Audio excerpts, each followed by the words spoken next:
noticed on the video on Friday that had a camera position quite high up, so I mostly spent time looking down, and you could barely see any of my lower half.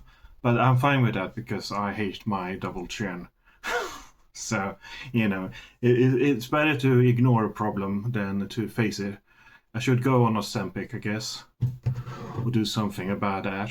I'm not sure how you are supposed to. Can you do some sort of exercises just for your double chin? I'm not sure. Anyway, this is Fred Shows You a Cat. I'm not going to take so long this week. And then I'm going actually on Wednesday. I'm going on vacation. And I'll be back next week on Tuesday.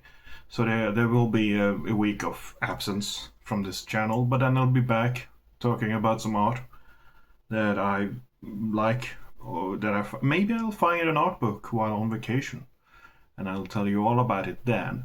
But this is the Fred Shows You a Cat series, which is not about cats anymore. It's about other stuff I made, but I'm still calling it Fred Shows You a Cat because that's just keeping it simple, and I don't want to redo the theme tune. Speaking of the theme tune, here it comes.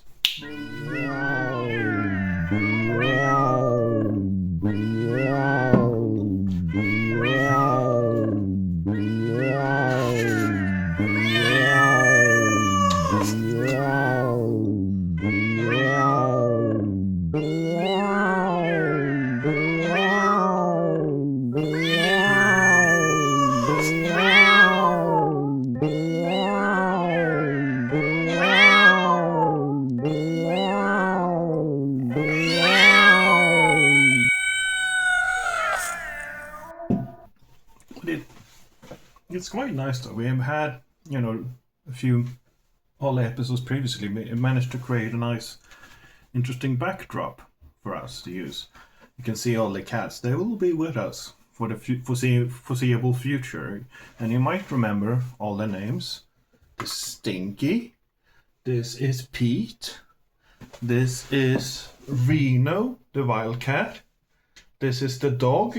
The dog doesn't have a name, I don't think. I don't think I gave it the dog a name. This is Susan.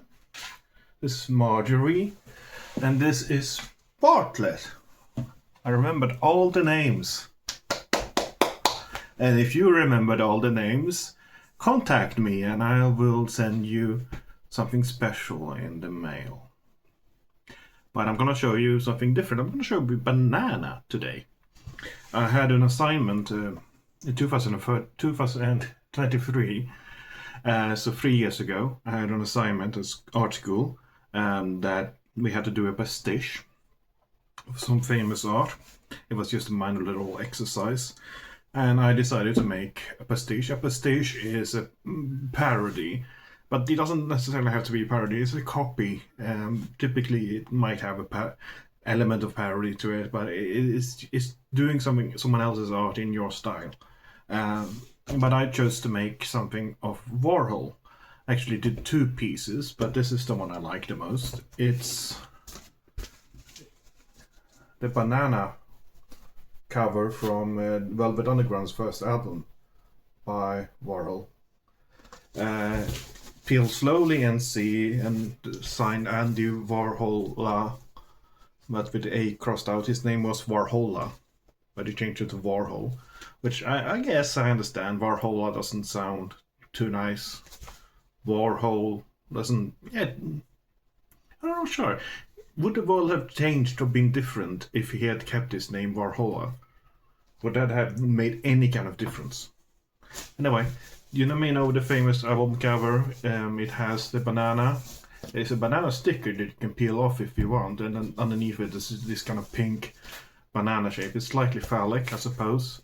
I had this idea when I was making this, that I would do this almost as a conceptual thing, where have you ever, wanted to own your own Warhol, but had suspicions about the mass production angle of Warhol, just the crass commercialism of Warhol, and wanted something more special, something handmade, artisanal Warhol, locally sourced from local artists.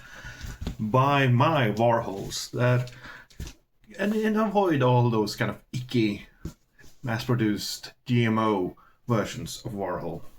This is the farmer's Warhol.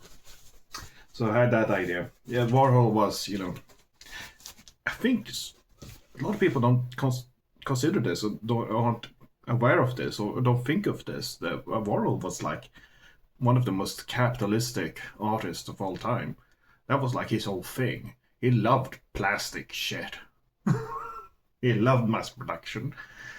He was not the sort of artist that you would expect to get really popular amongst a certain bohemian crowd.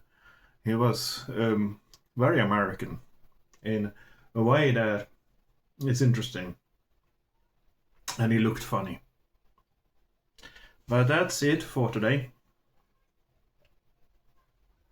And I hope you'll go on a vacation too.